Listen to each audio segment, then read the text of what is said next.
बच्चों, आज हम पढ़ने जा रहे हैं स्पेयरमैन की कोटि अंतर रीति से सहसंबंध गुणांक कैसे ज्ञात करते हैं। किस प्रकार से आपको स्पेयरमैन की कोटि अंतर रीति से सहसंबंध गुणांक ज्ञात करना है। इसके लिए कुछ नियम होते हैं।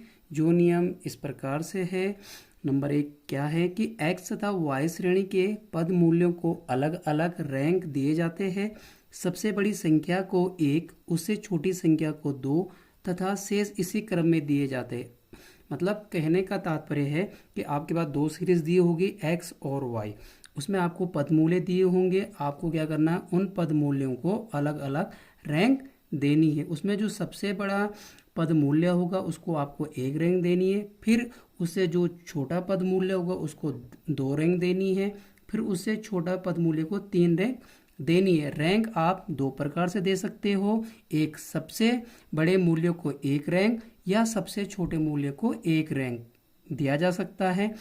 क्या होगा, रैंक देने की जो रीति होगी वो दोनों श्रेणियों में क्या होगी, समान होगी। अगर आप एक्स सीरीज में सबसे छोटी संख्या को 1 रैंक देते हो तो आपको वाई सीरीज के भी सबसे छोटी संख्या को 1 रैंक देनी पड़ेगी। अगर आप एक्स सीरीज के सबसे बड़े पद मूल्य को 1 रैंक देते हो तो आपको वाई सीरीज के सबसे बड़े पद मूल्य को भी आपको 1 रैंक देनी है। फिर क्या होगा कि आपको क्या करना है, एक्स श्रेणी के रैंक में से वाई श्रेणी के रैंक को घटा देना है और फिर हमें क्या हो जाएगा, डी प्राप्त हो जाएगा। यानी आपको लिखना है rank x minus rank y बराबर डी। और अंत में हम क्या करेंगे, डी स्क्वायर ज्ञात कर लेंगे। जब हमें ये सारी चीज़ें मिल जाएंगी तब हम उन सबको क्या कर देंगे, इस सूत्र में रख देंगे। आर बराबर 1 minus 6 sigma d square upon n square minus 1। इसको थोड़ा और सरल कर दीजिए, ये हो जाएगा आर बराबर 1 minus 6 sigma d square upon n cube minus n. अब जैसे आपके पास सवाल दिया होगा, आपके पास सवाल में क्या होगा, एक्स सीरीज और वाई सीरीज दी होगी और आपको ज्ञात करना है rank x, rank y, d और डी स्क्वायर। ये सारी चीज़ें आपको ज्ञात करनी। जैसे कि आप पहले भी समझ चुके हैं कि हमें क्या करना है, यहाँ पे एक्स सीरीज़ को रैंक देनी है और वाई सीरीज़ को भी रैंक देनी है। ठीक है, एक्स सीरीज़ को आप रैंक कैसे दोगे, इसमें सबसे, या तो आप क्या करोगे, सबसे बड़े मूल्य को 1 रैंक दोगे या तो सबसे छोटे मूल्य को 1 रैंक दोगे। इसमें हम क्या करते हैं, सबसे छोटे मूल्य को 1 रैंक देते हैं, फिर उससे बड़े मूल्य को 2 रैंक देते हैं, फिर उससे बड़े मूल्य को 3 रैंक देते हैं, फिर उससे बड़े मूल्य को 4 रैंक देते हैं, फिर उससे बड़े मूल्य को 5 रैंक देते हैं, फिर उससे बड़े मूल्य को 6 रैंक देते हैं, फिर उससे बड़े मूल्य को 7 और उससे बड़े मूल्य को 8 रैंक। इस प्रकार से हमने क्या कर दिया है कि एक्स सीरीज़ को सभी रैंक दे दिए। पहला रैंक हमने 50 को दिया, दूसरा रैंक हमने 60 को दिया, तीसरा रैंक हमने 70 को दिया, चौथा रैंक हमने 75 को दिया, पांचवा रैंक हमने 80 को दिया, छठवां रैंक हमने 81 को दिया, सातवां रैंक 88 को और आठवां रैंक जो हमने 95 को दिया।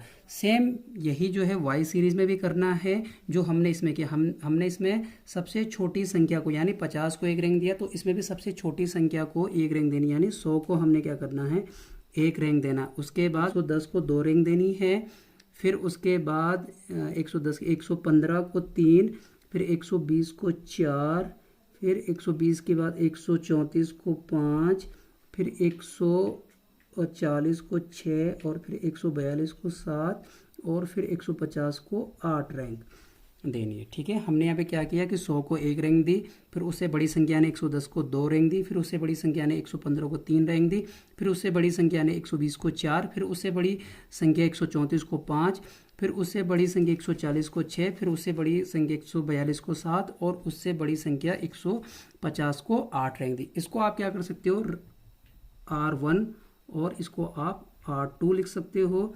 यहाँ पे आप डी कैसे निकालोगे, इसमें करोगे R1 माइनस R2, यानी आप क्या करोगे कि R1 में से R2 घटाओगे। ठीक है, यानी हमने 4 में से 4 गया तो 0, 7 में से आपका 5 गया तो प्लस के 2, ठीक है, 8 में से आपका 8 गया तो 0, 3 में से 3 गया तो 0, 2 में से 2 गया तो 0, 5 में से 6 गया तो -1, 6 में से 7 गया तो माइनस के 1 और 1 में से 1 गया तो 0। अब आपको क्या करना है, यहाँ पे इसका डी स्क्वायर कर देना है। अब आपको यहाँ पे क्या करना है, डी स्क्वायर करना है। 0 का स्क्वायर तो 0, 2 का स्क्वायर 4, 0 0 0 माइनस 1 का स्क्वायर 1, माइनस 1 का स्क्वायर 1 और 0। ठीक है, ये चीज़ें आपको कर देनी। अब आपको यहाँ पे क्या निकलना है, सिग्मा डी स्क्वायर बराबर, यानी आपको इन सबको अब जोड़ देना है। ठीक है, इन सबको जोड़ देना, तो यहाँ पर जोड़िए 4 1 5 1 6, तो सिग्मा डी स्क्वायर बराबर मिल गया 6। अब हमें क्या करना है, इसे सूत्र में रखना है। r बराबर 1 minus 6 sigma d square n cube minus n, इस वाले सूत्र में हमें इसे रख देना है अब। ठीक है, अब इसे सॉल्व कर लीजिए। ठीक है, 1 माइनस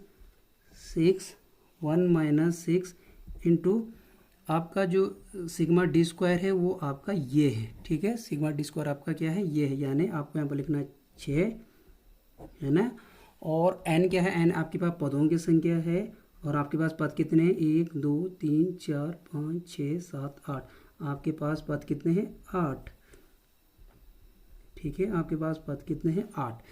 ठीक है, आप क्या करोगे, 8 का क्यूब माइनस 8। ठीक है, इस तरह से आप करोगे इसे। आगे देखिए अब इसे कैसे सॉल्व करना है।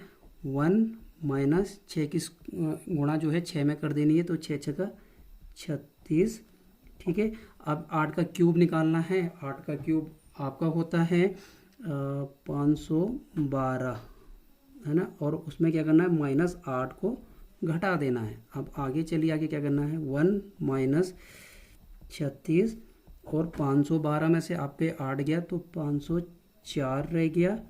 ठीक है, आगे देखिए,